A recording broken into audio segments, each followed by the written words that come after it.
देश में तेजी से बढ़ रहा कोरोना वायरस का आंकड़ा। कोरोना से संक्रमित मरीजों का आंकड़ा 33,000 के पार। अब तक 1,074 लोगों की मौत। संसद सत्र पर भी कोरोना का असर। उपराष्ट्रपति वेंकैया नायडू बोले, कोरोना वायरस के जमीनी हालात पर निर्भर करेगा संसद का अगला सत्र। सभापति ने राज्यसभा सदस्यों से की फोन पर बात।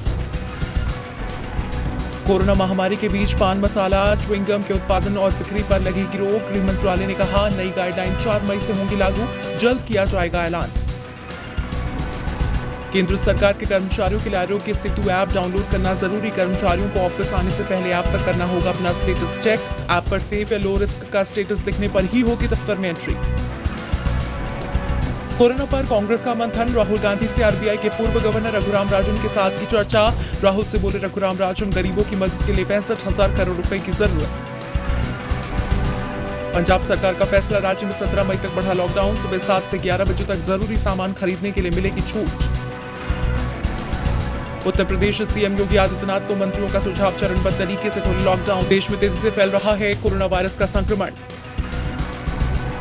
लॉकडाउन बढ़ाने को लेकर बंगाल सीएम ममता बनर्जी का बयान। कहा, विशेषज्ञों की सलाह, मई अंत तक रहे पाबंदियां। दिल्ली हरियाणा बॉर्डर पर गतिरोध जल्द दूर होने के आसार। दिल्ली के स्वास्थ्य मंत्री सत्येंद्र जैन ने कहा, हरियाणा सरकार से कर रहे हैं बात, जल्द निकाला जाएगा हल। स्वास्थ्य कर्मियों के कोरोना संक्रमित होने के मामले में हाईकोर्ट का गहलोत सरकार को आदेश। स्वास्थ्य कर्मियों की जांच प्रक्रिया और गाइडलाइन बने अलग। केंद्र राज्य सरकार ने ऐसी कोई गाइडलाइन बनाई हो तो उसे 22 मई को अदालत में करे पेश।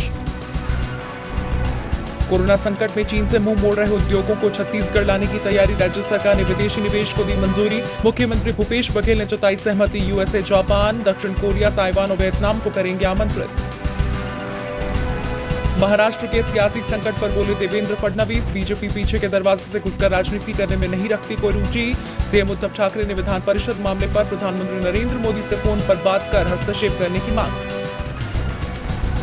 यूएस इकोनॉमी पर कोरोना की मार। 2014 के बाद पहली बार रसातल में जीडीपी ग्रोथ। जनवरी मार्च तिमाही में यूएस जीडीपी ग्रोथ रेट रही 4.8%। 2019 की आखिरी तिमाही में 2.1% थी जीडीपी ग्रोथ रेट। कोरोना संकट के बीच बंद हटाने की ओर अमेरिका ने बढ़ाए कदम। 35 राज्यों ने फिर से सब कुछ खोलने का रखा प्लान। ट्रंप बोले, हमने एक बड़ी चुनौती को किया पार, अब नॉर्मल होने की ओर बढ़ेंगे। अब व्हाट्सएप पर मिलेंगे ब्रिटानिया के प्रोडक्ट्स। कंपनी ने लॉन्च किया जीपीएस आधारित chatbot store locator. Store locator पूरे भारत में किया गया है लॉन्च।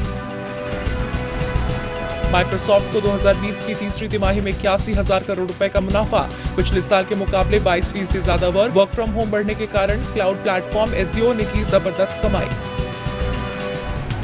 कोरोना वायरस के चलते खेल जगत के लगभग सभी टूर्नामेंट्स पर पड़ा असर। अजिंक्य रहाणे ने निखाली स्टेडियम में आईपीएल कराने की दी सलाह। कहा, बगैर दर्शकों के खेलने के आदी हैं हम। शोएब अख्तर को पीसीबी के कानूनी सलाहकार का मजाक उड़ाना भारी पड़ा। बोर्ड ने मानहानि का मुकदमा किया दर्ज। शोएब ने उमर अकबर पर पीसीबी के कानूनी सलाहकार तफज्जुल रिजवी पर असभ्य भाषा का इस्तेमाल करते हुए उड़ाया था मजाक। 67 साल की उम्र में ऋषि कपूर का निधन। कल मुंबई के अस्पताल में भर्ती कराया गया था। अमिताभ बच्चन ने ट्वीट करते हुए कहा, वे चले गए। पहले इरफान खान और आज ऋषि कपूर का निधन। सदमे में बॉलीवुड, शोक में फैन। दिग्गजों की भी आंखें नम कर गया दोनों एक्टर्स का जाना।